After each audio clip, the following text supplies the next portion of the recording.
আসসালামু আলাইকুম স্যার। ওয়ালাইকুম আসসালাম। আমার নাম হলো এস কে রন্দর্নে, deputy engineer, government of Maharashtra, water supply department. আমি একজন অমুসলিম, নন মুসলিম। আমার প্রশ্নটা হলো যে আমাদের এই পৃথিবীতে কেন এত ধর্ম সৃষ্টি হয়েছে? আমাদের চারপাশে এত বেশি ধর্ম কেন?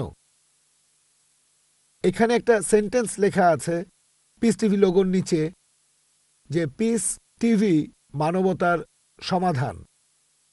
এখানে আমার মতামত হলো এই, যে শান্তির জন্য জ্ঞান আর বিজ্ঞতার প্রয়োজন। ধন্যবাদ। ভাই একটা প্রশ্ন করলেন যে পৃথিবীতে এত ধর্ম কেন, এটা প্রথম প্রশ্ন। আর তারপর একটা মন্তব্য করলেন যে শান্তি মানবতার সমাধান, এটা পিস টিভির স্লোগান। শান্তির জন্য প্রয়োজন জ্ঞান আর বিজ্ঞতা। আমি আপনার সঙ্গে একমত। আপনার প্রশ্নের প্রথম অংশটা নিয়ে যদি বলি যে পৃথিবীতে কেন এত বেশি ধর্ম, আমাদের বুঝতে হবে যে সর্বশক্তিমান ঈশ্বর আমাদের স্রষ্টা আল্লাহ সুবহানাহু ওয়া তাআলা পাঠিয়েছেন মাত্র একটা ধর্ম। আল্লাহ পবিত্র কোরআনে বলেছেন সূরা আলে ইমরান অধ্যায় নম্বর 3 আয়াত নম্বর 19, ইন্নাদ-দীনা ইনদাল্লাহিল ইসলাম। একমাত্র ধর্ম, একমাত্র জীবন দর্শন যেটা আল্লাহ তাআলার গ্রহণযোগ্য, সেটা আল্লাহ তাআলার কাছে আত্মসমর্পণ করা।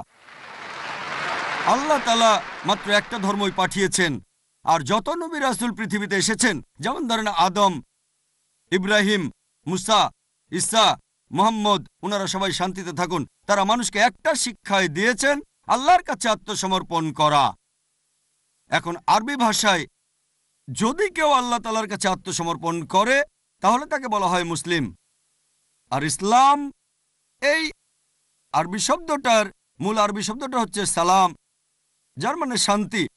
এর আরেকটা মূল আরবি শব্দ হচ্ছে সিলম, যার মানে আল্লাহ তাআলার কাছে নিজের ইচ্ছাকে সমর্পণ করা। তাহলে এক কথা ইসলাম মানে আল্লাহ তাআলার কাছে আত্মসমর্পণের মাধ্যমে শান্তি অর্জন করা।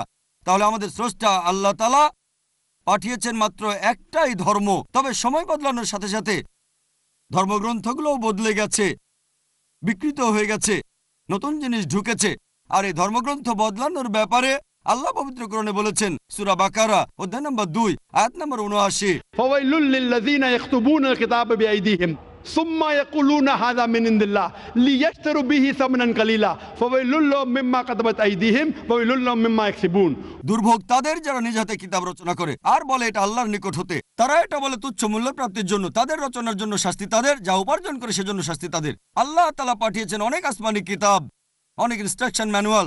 সময় বদলানোর সাথে সাথে এই ইনস্ট্রাকশন ম্যানুয়াল, আল্লাহর এই আসমানি কিতাব বদলে গেছে।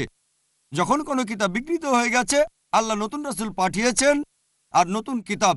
এইভাবে অনেক দিন চলেছে। তারপর আল্লাহ পাঠালেন সর্বশেষ ও চূড়ান্ত নবী মুহাম্মদ সাল্লাল্লাহু আলাইহি সাল্লামকে, আর সর্বশেষ ও চূড়ান্ত আসমানি কিতাব কোরআন নাজিল করলেন। এর আগে যেসব নবী রাসূল এসেছিলেন, আমাদের প্রিয় নবী মুহাম্মদ সাল্লাল্লাহু আলাইহি সাল্লাম বলেছেন যে আল্লাহ তাআলা এই পৃথিবীতে 1,24,000 নবী রাসূল পাঠিয়েছেন। পবিত্র কোরআনে মাত্র 25 জনের নাম বলা হয়েছে, অন্যদের নাম আমরা জানি না। হতে পারে একজন প্রশ্ন করেছিল, আপনি কি মনে করেন, একজন হিন্দু আমাকে এই প্রশ্নটা করেছিল, আপনি কি রামকে আল্লাহর রাসূল বলে মানেন, অথবা শ্রীকৃষ্ণকে কি আল্লাহর রাসূল বলে আপনি মানেন? আমি বলবো, যেহেতু নামটা কোরআন হাদিসে উল্লেখ করা নেই, আমি জানি না। হতে পারে রাসূল, অথবা নাও হতে পারে, নিশ্চিত করে বলতে পারছি না। তবে কথাটা মানতে হবে, যেসব নবী রাসূল এসেছেন নবী মুহাম্মদ সাল্লাল্লাহু আলাইহি সাল্লামের আগে, তারা ছিলেন সেই সময় আর সেখানকার মানুষের জন্য। তাহলে রাম যদি আল্লাহ রাসূল হয়েও থাকেন, যদি কৃষ্ণ আল্লাহ রাসূল হয়েও থাকেন, তারা এসেছিলেন সেখানকার মানুষ আর সেই সময়ের জন্য। বর্তমানে পৃথিবীর সব মানুষ, তারা থাকতে পারে ভারতে অথবা আমেরিকায় বা সৌদি আরবে বা কানাডায় বা ইংল্যান্ডে, পৃথিবীর যে কোনো জায়গায় তারা মানবে সর্বশেষ ও চূড়ান্ত নবী মুহাম্মদ সাল্লাল্লাহু আলাইহি সাল্লামকে এবং সর্বশেষ ও চূড়ান্ত আসমানি কিতাব পবিত্র কোরআন।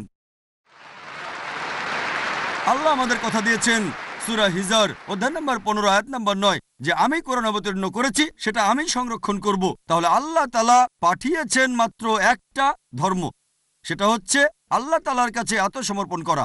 ইসলাম মানে আল্লাহর কাছে আত্মসমর্পণ করার মাধ্যমে শান্তি অর্জন করা। আর আপনি বললেন জ্ঞান এবং বিজ্ঞতা দিয়ে শান্তি অর্জন করা যায়। হ্যাঁ, কার কাছ থেকে জ্ঞান? সবচেয়ে সেরা কে? আল্লাহ তাআলা, আমাদের স্রষ্টা। কে সবচেয়ে জ্ঞানী? আল হাকিম, তিনি আল্লাহ সুবহানাহু ওয়া তাআলা মহান স্রষ্টা। তাহলে শান্তি অর্জনের সেরা উপায় হচ্ছে সেই জ্ঞান এবং নির্দেশনা মেনে চলা যেটা আমাদের স্রষ্টা আল্লাহ সুবহানাহু ওয়া তাআলা পাঠিয়েছেন। আশা করি উত্তরটা পেয়েছেন। ধন্যবাদ।